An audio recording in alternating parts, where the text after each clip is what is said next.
बात इससे पता चलता है मानसिकता क्या है।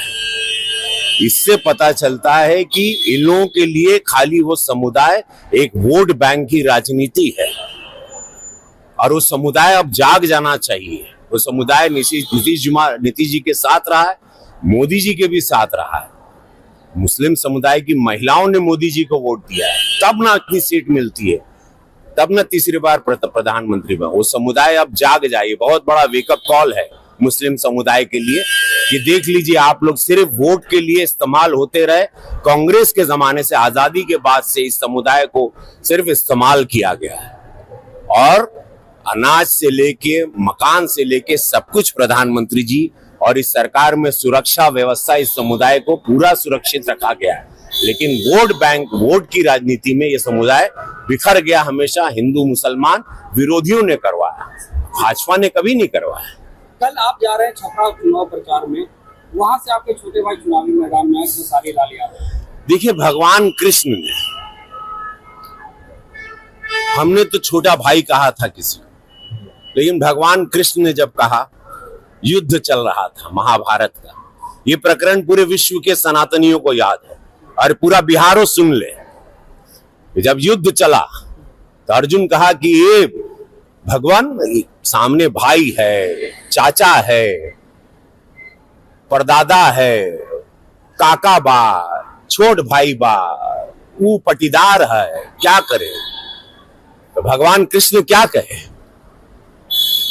कहे जब पटीदार, चाचा, काका, भाई, बहन जो भी तुम्हारे समक्ष है युद्ध में, वो अधर्मी हो गया, वो सनातन के खिलाफ हो गया, वो स्वार्थ में चला गया, तब चूको मत, बाण चलेगा। जैसे ही विरोधियों की आवाज जो हुई आज निकल गई कि भाई राम मंदिर का भी विरोध करने लगे। छपरा से आवाज आई, राम मंदिर का विरोध किए कि वहां हॉस्पिटल बनना चाहिए। तो वही विरोधी आज बिहार सुन ला हो, समस्त बिहार से कहते कि मां सीता के मंदिर का भी विरोध हो रहा है। यही विरोध, यही पार्टी, यही विरोधी चेहरे यूपी में भी किए, लेकिन मोदी जी, योगी जी कड़क वहां खड़े रहे। पूरा सनातन धर्म खड़ा रहा। माननीय सुप्रीम कोर्ट ने सब कुछ पक्ष को देखा और वहां भव्य मंदिर 500 साल बाद बना। अब मां जानकी का मंदिर भव्य बनने जा रहा है। ये विरोधी यहां भी मुंह उठा रहे हैं, जितने एनडीए के विरोधी हैं। तो मैं आप लोगों को सचेत कर देना चाहता हूं, इन लोगों की जमानत जब्त कर देना। जहां सनातन के विरोध में कोनो बात भई, जहां हिंदू विरोधी, हमारी आस्था हमारी मां है, मां जानकी मां है।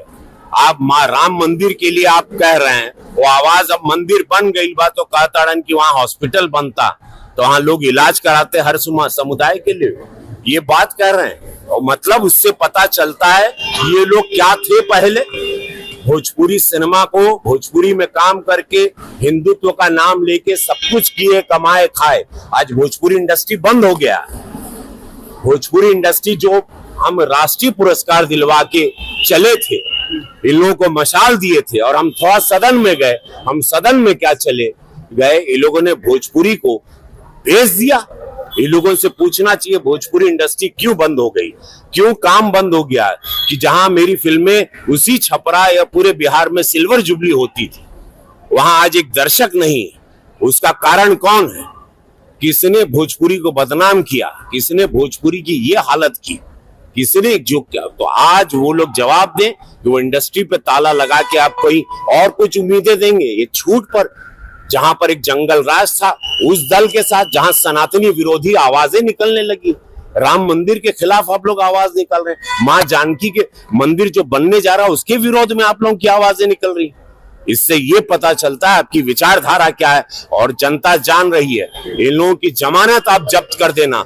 जो भी सनातन विरोधी बात कर रहा है, जो भी मां बहन की सुरक्षा के साथ खिलवाड़ कर रहा है, हमारे सनातन, हमारे इतिहास को, जड़ों को उखाड़ के फेंकना चाहता है, उन लोगों को आप लोग पनपने भी नहीं रहा। और मैं धर्म के विरोध में नहीं, आज भी नहीं हूं।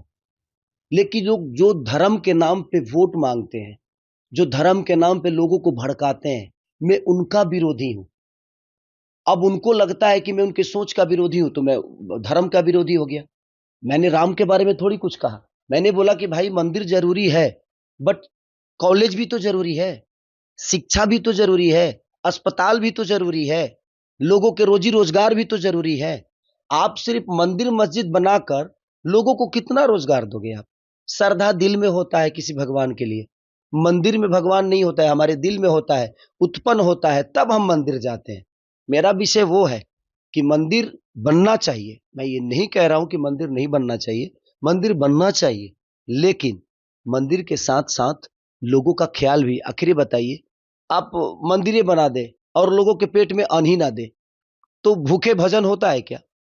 और रवि भैया के बात के लिए तो आप बिल्कुल कुछ मत कहिए, वो तो जीने के लिए कुछ बनाते नहीं है, वो तो मरने के लिए बनाते हैं।